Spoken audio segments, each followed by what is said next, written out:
কাল রাতে। সেই রক্তমাখা ছুরিটা এখনো আমার হাতে। একটা মেয়ে কতটা কষ্ট পেলে এত বড় সিদ্ধান্ত নেয় তা আমার জীবন কাহিনী শুনলে আপনারা জানতে পারবেন। আমরা দুই ভাই বোন, আমি বড়, ভাই ছোট। বাবা ছোটখাটো মুদি দোকানি, বাবা স্বল্প আয়ে। বেশ ভালোই ছিলাম আমরা। তখন আমি ক্লাস 9-এ পড়ি। পড়াশোনায় বেশ ভালো ছিলাম বলে স্যার ম্যামরাও খুব আদর করতেন। বেশ ভালো কাটছিল দিন। হঠাৎ এলাকার এক প্রভাবশালী লোকের কুনজর পড়ে আমার ওপর। তার ছেলে আমার ক্লাসেই পড়তো। একজন বয়স্ক লোক হয়ে সে আমাকে নানানভাবে ডিস্টার্ব করতো, রাস্তায় নানান রকম হুমকি দিত। একটা সময় আমি আমার বাবাকে সবটা বললে বাবা ওই লোকের কাছে যান, কিন্তু ওই অসভ্য লোক আমার বয়স্ক বাবার গায়ে হাত তুলে। ক্ষমতার প্রভাবে সে বাবাকে হুমকি দেয়, আমাকে তার হাতে তুলে না দিলে সে আমার ক্ষতি করবে। আমার বাবা পুলিশের কাছে গেলে পুলিশও কেস নিবে, দূরে থাক। উল্টো বাবাকেই বলে মেয়েকে ঘরে বসিয়ে রাখেন, মেয়ে মানুষ বাইরে যায় কেন। পুলিশ ওদের কেনা গোলাম ছিল। একজন অসহায় বাবা চোখে জল নিয়ে বাড়ি ফিরে। পরের দিন স্কুলে যাব বলে রেডি হচ্ছি। বাবা বললেন, মারে বাদ দে, গরিবের আবার কিসের পড়াশোনা। আমি বললাম, বাবা আমার দোষ কোথায়, আমি কেন পড়াশোনা বাদ দিব।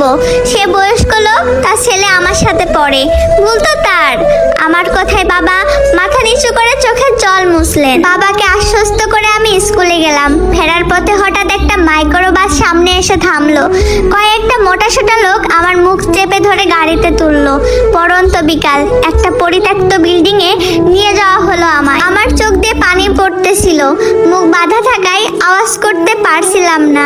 আমার উপর দিয়ে ওই লোকগুলো অমানবিক নির্যাতন চালায়। ওই দিনের কথা মনে পড়লে এখনো আমার রুহু কেঁপে ওঠে। আমাকে ওই পশুগুলো বাড়ির সামনে ফেলে রেখে যায়। রাত হয়ে গেছে তবুও বাড়ি না ফেরাই আমার বাবা মা খুবই চিন্তায় ছিলেন।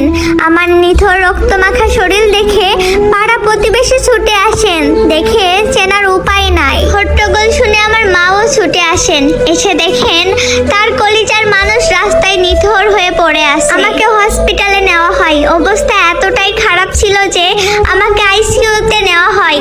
একদিকে রক্ত দেওয়া হচ্ছিল, অন্যদিকে চলছিল ড্রেসিং। পুলিশকে কল করা হয় হসপিটাল থেকে, কিন্তু প্রভাবশালীদের পকেটের টাকায় কেনা গোলামগুলো কেস ঘুরিয়ে দেয়। ডাক্তাররাও একটা সময় বলে এটা রেপ নয়, ইচ্ছাকৃতভাবে হয়েছে।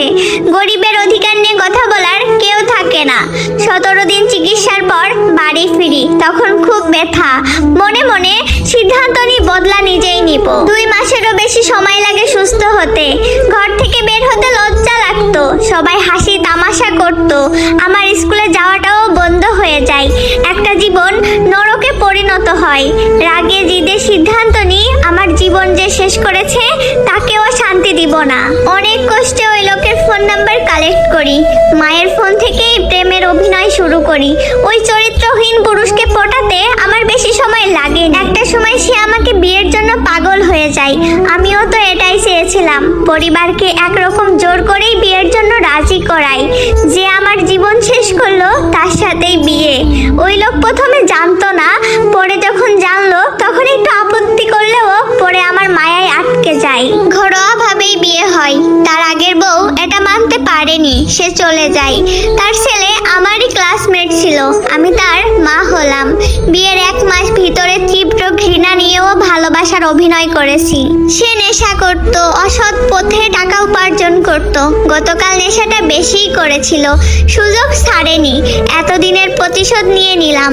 হাত একটুও কাঁপেনি, কারণ যে যন্ত্রণার অপমান সহ্য করেছি তা হয়তো আর কেউ করবে না। যেখানে আইন টাকার কাছে বিক্রি, সেখানে বিচার কাকে দিব? কালকে সকালটা নতুন ভাবে শুরু হবে। পুলিশ আসবে, আমায় নিয়ে যাবে, আমার মৃত্যুদণ্ড হবে। তবে এই মৃত্যুতে আমার কোনো আফসোস নেই, বরং আনন্দের বিদায় এটা। একটা পশুকে শেষ করে আরো অনেকগুলো মেয়ের জীবন বাঁচিয়ে দিয়ে গেলাম। এই স্টোরিটা ফেসবুকের টাইমলাইন থেকে নেওয়া। স্টোরিটা শেয়ার করার একটাই কারণ, আমাদের সমাজে অনেক প্রভাবশালী লোক আছে যারা প্রতিনিয়ত এরকম অপরাধ করে যাচ্ছে, কিন্তু এদের বিরুদ্ধে প্রতিবাদ করার মতো কেউ নেই। আইনের লোকও ওদের টাকায় কেনা গোলাম।